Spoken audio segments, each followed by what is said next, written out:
जय हिंद साथियों, स्वागत है आपका self study classes with Sumit Jain YouTube channel में।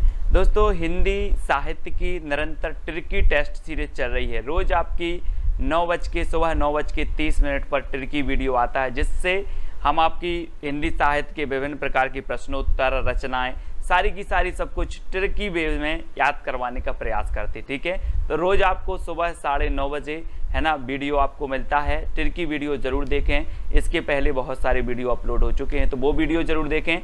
ठीक है, तो दोस्तों स्टार्ट करते हैं आज का ये वीडियो, है ना। दोस्तों, आज का आपका जो पहला प्रश्न है कि भरत मिलाप की रचनाकार कौन है।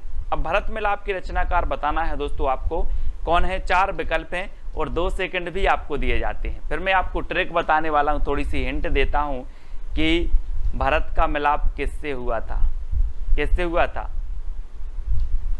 ईश्वर से हुआ था ना।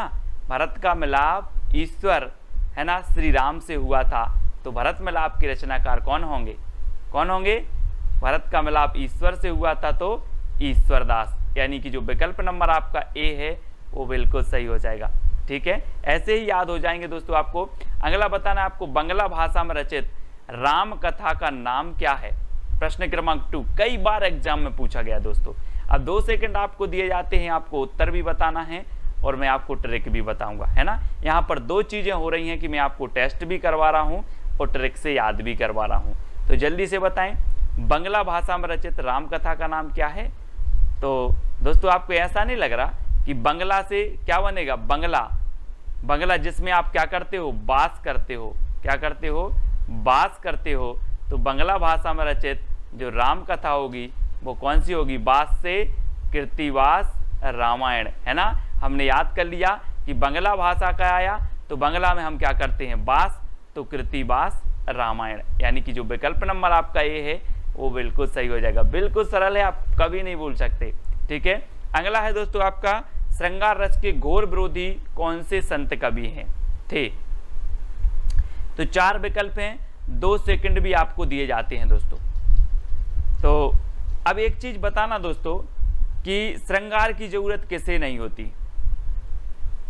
आप बोलते ना कि खूबसूरत लोगों को सजने की जरूरत नहीं होती है ना। तो जो सुंदर होते हैं उन्हें श्रृंगार की जरूरत नहीं है, तो वो श्रृंगार का विरोध करेंगे कि नहीं करेंगे? करेंगे। तो श्रृंगार रस के विरोधी कवि कौन होंगे? जो सुंदर होंगे, यानी कि सुंदर दास। और दा नंबर आपका बिल्कुल सही हो जाएगा।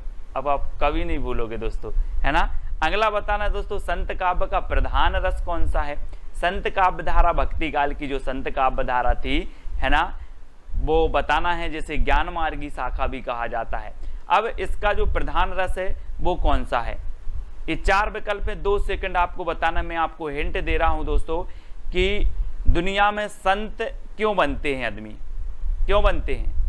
आत्म शांति के लिए, कि मुझे आत्म शांति मिलेगी, इस दुनिया की भाग दौड़ में कुछ नहीं रहा है। तो संत काव्य धारा में संत बने व्यक्ति तो आत्म शांति के लिए। तो संत काव्य का प्रथम जो प्रधान रस होगा वो कौन सा होगा? शांत रस, है ना, क्योंकि ये शांति के लिए ही तो संत बने हैं। तो आ नंबर आपका बिल्कुल सही हो जाएगा। ठीक है, अब अगला क्वेश्चन है दोस्तों, कबीर को वाणी का डिक्टेटर कहने वाले आलोचक कौन थे। तो कौन थे? 4 विकल्प हैं, 2 सेकंड में आपको अपना उत्तर बताना है। और फिर मैं आपको हिंट दे रहा हूं कि दोस्तों कबीर की वाणी थी ही ऐसी कि उन्हें वाणी का डिक्टेटर एक बार नहीं 1000 बार बोलो, 1000 बार बोलो तब भी वो वाणी के डिक्टेटर थे। 1000 बार बोलोगे तो हजारी प्रसाद द्विवेदी, है ना। वाणी के डिक्टेटर किसने बोला? हजारी प्रसाद द्विवेदी ने, क्योंकि वो वाणी के डिक्टेटर थे और उन्हें एक बार नहीं 1000 बार बोलेंगे तब भी वो वाणी के डिक्टेटर थे। ठीक है, याद रख लेना। अब अगला बताना दोस्तों, उज्ज्वल नीलमणि के रचनाकार कौन है। 4 विकल्प है, 2 सेकंड है आपके पास, उत्तर भी आपको बताना है। अगर बनता है तो कमेंट में उत्तर लिखते जाइए आप। उज्ज्वल नीलमणि की रचनाकार कौन है आपको बताना है। तो एक बताना दोस्तों कि आप लोग पढ़ते ना कि ज्यों ज्यों बूढ़े श्याम रंग त्यों त्यों उज्ज्वल होए, है ना। तो क्या हो रहा है? उज्ज्वल रूप, क्या हो रहा है? रूप उज्ज्वल हो रहा है। तो उज्ज्वल रूप हो रहा है, तो उज्ज्वल नीलमणि के रचनाकार कौन होंगे? कौन होंगे? रूप गोस्वामी, है ना, क्योंकि क्या हो रहा है, रूप उज्जवल हो रहा है। ठीक है, तो डी नंबर आपका बिल्कुल यहाँ पर सही आंसर हो जाएगा, है ना। अगला बताना दोस्तों, विशिष्टाद्वैतवाद के प्रवर्तक कौन है।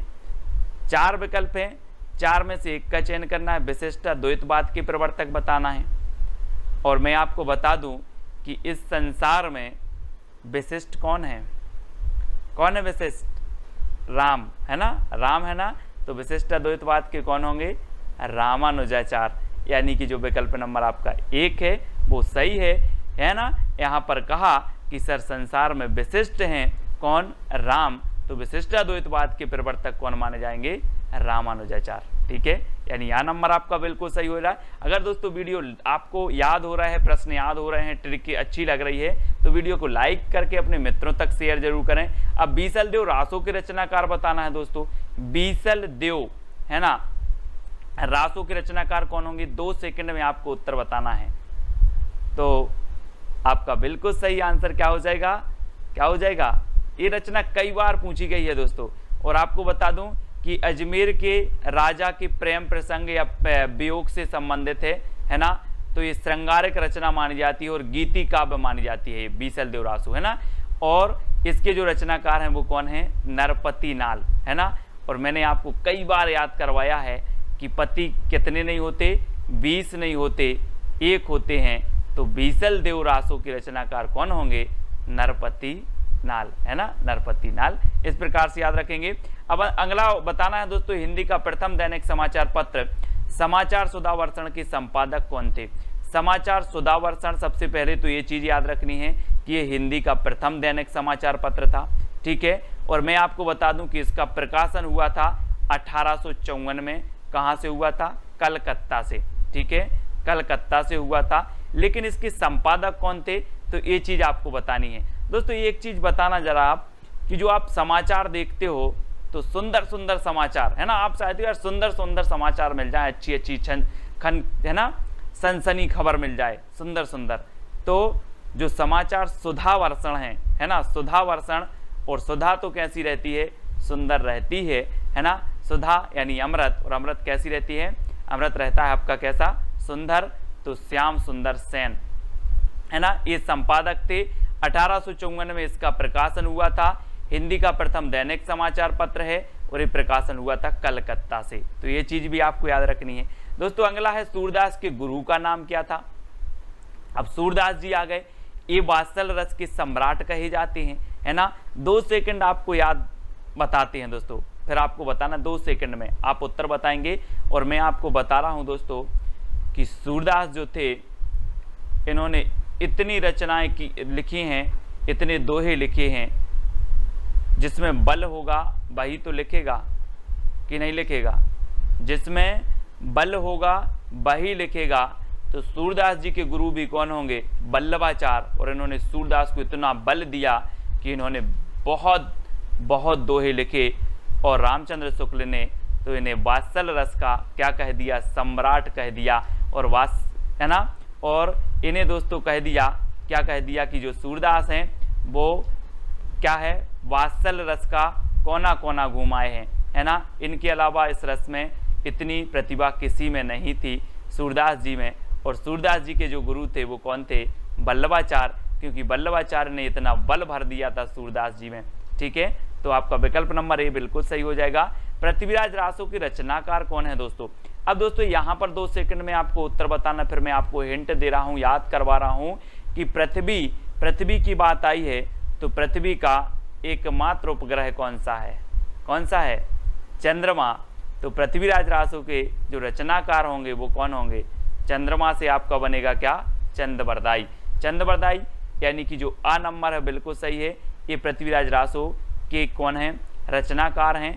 हिंदी का प्रथम महाकाव्य माना जाता है पृथ्वीराज रासो, और हिंदी के प्रथम महाकवि माने जाते हैं चंद्रबरदाई। ठीक है, तो ये चीज आपको याद रखनी है। चतुर्भुज दास के गुरु का नाम क्या था दोस्तों, चतुर्भुज दास। ये अष्टछाप के क्या थे, अष्टछाप में शामिल थे चतुर्भुज दास। अब एक चीज बताना, चतुर्भुज से नहीं लग रहा आपको कि 4 भुजाएं, है ना। ये क्या करते थे, 4 भुजाएं बैठे बैठे फैला देते थे। क्या करते थे, चतुर्भुज दास 4 भुजाएं बैठे बैठे फैला देते थे। तो चतुर्भुज दास के गुरु कौन होंगे? कौन होंगे? बैठे बैठे फैलाते थे तो विट्ठलनाथ। कौन होंगे? विट्ठलनाथ। याद रख लेना, आ नंबर आपका बिल्कुल सही हो जाएगा। जैसे अष्टछाप की स्थापना हुई, 8 कवि अष्टछाप में थे, 4 कौन थे? वल्लभाचार्य के शिष्य, और 4 थे किसके? विट्ठलनाथ के। ठीक है, उन विट्ठलनाथ के शिष्यों में चतुर्भुज दास एक थे। चतुर्भुज दास ने बैठे बैठे भुजा फैला दी, तो इनके गुरु का नाम हो गया विट्ठलनाथ। इस प्रकार से अगला बताना दोस्तों, संदेश रासक के रचयिता कौन है? संदेश रासक, पहले क्या होता था कि संदेश भेजते थे, बहुत दूर होता था, बहुत दूर होता था, लेकिन अब दूर नहीं है संदेश भेजना, अब दूर नहीं है संदेश भेजना। तो संदेश रासक के रचयिता कौन हो जाएंगे? अब दूर नहीं है से अब्दुर रहमान, अब दूर नहीं है से अब्दुर रहमान, अब दूर नहीं है संदेश भेजना। तो अब्दुर रहमान इसके रचनाकार हैं, और इन्हें अद्दहमाण भी कहा जाता है। क्या कहा जाता है? अद्दहमाण। याद रख लेना, आ नंबर आपका बिल्कुल सही होगा। महापुराण की रचयिता कौन है दोस्तों? महापुराण। अब एक चीज याद रख लेना, पुराण है तो ठीक है आप पढ़ लो, लेकिन महापुराण है तो उस पर जरा पुष्प उस पर अर्पित कर देना, पुष्प अर्पित करके ही उस महापुराण को पढ़ना है। तो महापुराण के रचयिता कौन होंगे? क्योंकि पुराण हो तो आप ऐसे पढ़ लो, महापुराण है तो उस पर पुष्प अर्पित करो फिर पढ़ो। तो महापुराण के रचयिता हो जाएंगे पुष्पदंत, यानी कि जो आपका 1 नंबर है वो बिल्कुल सही हो जाएगा। ठीक है, पुष्पदंत आपका बिल्कुल सही है। अगला बताना दोस्तों, साहित्य का इतिहास दर्शन के लेखक कौन है? साहित्य का इतिहास दर्शन। अब दोस्तों साहित्य का अगर इतिहास का दर्शन करना है तो क्या होना चाहिए? क्या होना चाहिए? लोचन, यानी कि आपके पास आप जो दर्शन करोगे आप लोचन से करोगे। तो साहित्य का इतिहास दर्शन के लेखक कौन होंगे? कौन होंगे? नलिन बिलोचन, यानी कि लोचन शर्मा। तो आप लोचन से क्या करोगे? दर्शन करोगे साहित्य इतिहास का। तो सी नंबर आपका सा नंबर बिल्कुल सही हो जाएगा। ठीक है, अगला बताना दोस्तों, हिंदी खड़ी बोली का प्रथम कवि कौन माना जाता है? 4 विकल्प हैं और 2 सेकंड में आप अपना उत्तर बताएंगे। मैं आपको थोड़ी सी हिंट देता हूं कि हिंदी का जो खड़ी बोली का प्रथम कवि होगा, वो खड़ी बोली का प्रथम कवि अमीर होगा कि गरीब होगा? अमीर होगा ना। हिंदी खड़ी बोली का प्रथम कवि गरीब नहीं होगा, वो अमीर होगा, है ना। तो कौन हो जाएंगे? अमीर खुसरो। हिंदी खड़ी बोली का प्रथम कवि अमीर ही होगा, तो अमीर खुसरो। ठीक है, इस प्रकार से याद रखेंगे। अब दोस्तों आपको बताना है ढोला मारूरा दोहा के रचयिता कौन है? 4 विकल्प हैं, 4 में से चयन करना है, और मैं आपको हिंट दे रहा हूं और 2 सेकंड में आप उत्तर बताएंगे। और आपको ऐसा नहीं लग रहा दोस्तों कि ढोला मारूरा दोहा, तो ढोला से क्या लग रहा है? ढोल। ढोला से क्या लग रहा है? ढोल। और ढोल कौन बजाएगा? हम और आप बजाएंगे क्या ढोल? नहीं बजाएंगे ना। जो ढोल बजाने में कुशल होगा, जो ढोल बजाने में कुशल होगा वही ढोल बजाएगा, है ना। तो ढोला से ढोल और ढोला मारूरा दोहा के जो रचनाकार हो जाएंगे वो कुशल लाभ, क्योंकि जो कुशल होगा वही ढोल बजाएगा। यानी कि आपका जो विकल्प नंबर बी है वो बिल्कुल सही हो जाएगा। अब यहाँ पर कल्लोल कवि, अगर इस ऑप्शन में कुशल लाभ की जगह कल्लोल कवि होता तो कल्लोल कवि भी ढोला मारूरा दोहा के रचनाकार है, मतलब उनकी भी रचना है और इनकी भी रचना है। तो आप कंफ्यूज नहीं होना। अगला आपको बताना है मैथिल कोकिल किसे कहा जाता है दोस्तों? जल्दी से बताना है, 2 सेकंड में आप अपने उत्तर का चयन करेंगे। कई बार एग्जाम में पूछा गया मैथिल कोकिल किसे कहा जाता है? अमीर खुसरो को, विद्यापति को, दामोदर को, या फिर लक्ष्मीधर को? तो दोस्तों एक चीज बताना जरा कि जिसमें विद्या होगी तो वो कोकिल के जैसा बोलेगा, मीठा बोलेगा। आप बोलते ना किसी किसी की आवाज़ इतनी मीठी होती है कि सर इसकी आवाज़ तो बहुत मीठी है, बिल्कुल कोकिल जैसी, है ना। तो जिसमें विद्या होगी वह मीठा बोलेगा कोकिल जैसा। तो मैथिल कोकिल किसे कहा जाएगा? जिसमें विद्या होगी, यानी कि विद्यापति। ठीक है, 12 नंबर आपका बिल्कुल सही हो जाएगा। इनकी रचना है दोस्तों, एक रचना है इनकी कीर्ति पताका, है ना। कौन सी है? पताका। और दूसरी है इनकी कीर्ति लता, ठीक है। और तीसरी है इनकी पदावली, ठीक है। ये आपको याद रखना है। अब दोस्तों ये जो पदावली रचना है ये किस में है? मैथिली में है। कौन सी भाषा में है? ये मैथिली भाषा में है, ठीक है। और इनकी जो कीर्ति पताका और कीर्ति लता है ये अवहट्ट भाषा में है, तो इनको भी आपको याद रखना है। ठीक है, अगला देख लेते हैं, परमाल रासों के रचनाकार कौन है दोस्तों? परमाल रासों। अब परमाल रासों को दोस्तों मैं आपको बता दूं कि आला खंड भी कहा जाता है। क्या कहा जाता है? आला खंड। और आपने देखा होगा कि गाँव में अगर आला हो रहा है तो व्यक्ति सोता है कि जगता है? जल्दी बताओ, जगता है ना। अगर आला हो रहा है तो व्यक्ति जगता है। तो आला खंड के रचयिता कौन होंगे? जगनेक। और ऐसे भी याद रखें जैसे परमाल, यानी कि दूसरों का माल, दूसरों की जो सामग्री है उसको अगर चोर चुराते हैं तो क्या करते हैं? जगते हैं, रात में जगते हैं, तो भी जगने का आपका आ नंबर बिल्कुल सही हो जाएगा। परमाल को चुराना है तो जगना पड़ेगा, तो जगने, है ना। इस प्रकार से अगला बताना है दोस्तों, संदेश रासक किस प्रकार का काव्य है? अभी हमने पढ़ा था कि संदेश रासक के रचयिता कौन है? अब्दुल रहमान। लेकिन ये किस प्रकार का काव्य है, ऐसा भी क्वेश्चन पूछ लिया जाता है। तो एक चीज बताना दोस्तों, अब आप मोबाइल में क्या भेजते हो? कभी कभी संदेश भेजते हो, संदेश हमेशा भेजते हो, व्हाट्सअप चल गया अब तो, है ना। संदेश भेजते हो तो कभी कभी आपका संदेश क्या हो जाता है? खंडित हो जाता है। बोले ये तो गया ही नहीं यार, खंडित हो गया। खंडित हो गया ना, क्या खंडित हो गया? संदेश खंडित हो गया। तो ये संदेश रासक जो काव्य है ये कौन सा होगा? खंड काव्य। कौन सा होगा? खंड काव्य। तो याद रख लेंगे, संदेश खंड हो गया, खंडित हो गया तो खंड काव्य, है ना। अब्दुल रहमान का ये जो है ग्रंथ माना जाता है, तो इसको याद रखेंगे। अब दोस्तों एक चैलेंज प्रश्न है जिसका उत्तर आपको कमेंट में लिखना है और साथ ही कमेंट के माध्यम से बता देना है कि सर वीडियो बहुत अच्छा लगा, सारे के सारे प्रश्न याद हो गए और आपके लिए बहुत ही उपयोगी है। इस प्रकार की अगर आप ट्रिक चाहते हो तो जितने भी लोगों ने ये वीडियो देखा है सभी लोग एक कमेंट प्रोत्साहन के माध्यम से लिखेंगे और एक कमेंट इस चैलेंज प्रश्न का उत्तर बताएंगे। ठीक है, हिंदी का प्रथम महाकाव्य कौन सा है ये आपको लिखना है, इसका उत्तर आपको बताना है। इसी प्रकार से जितनी भी आपकी रचनाएं होंगी, जितने भी प्रश्न हिंदी साहित्य के होंगे, सारे के सारे प्रश्न मैं आपको ट्रिक से याद करवा दूंगा। बिल्कुल टेंशन मत लेना। आप किसी भी एग्जाम की तैयारी कर रहे हैं हिंदी साहित्य से संबंधित तो पूछा ही जाता है। पिछले वीडियो में हमने आपसे एक क्वेश्चन पूछा था, अष्टछाप की स्थापना कब हुई? तो इसका उत्तर मैं आपको बता देता हूं। अष्टछाप की स्थापना हुई दोस्तों 1565 ईस्वी में। किसने की? तो विट्ठल नाथ ने की। ठीक है, किसने? विट्ठल नाथ ने की। और विट्ठल नाथ के जो पिता थे दोस्तों वो कौन थे? बल्लभाचार। कौन थे? बल्लभाचार। ठीक है, इस प्रकार से आपको याद रख लेना है, ये बल्लभाचार थे। और बल्लभाचार दोस्तों के गुरु कौन थे? तो विष्णु स्वामी थे। ठीक है, और बल्लभाचार के कितने शिष्य थे?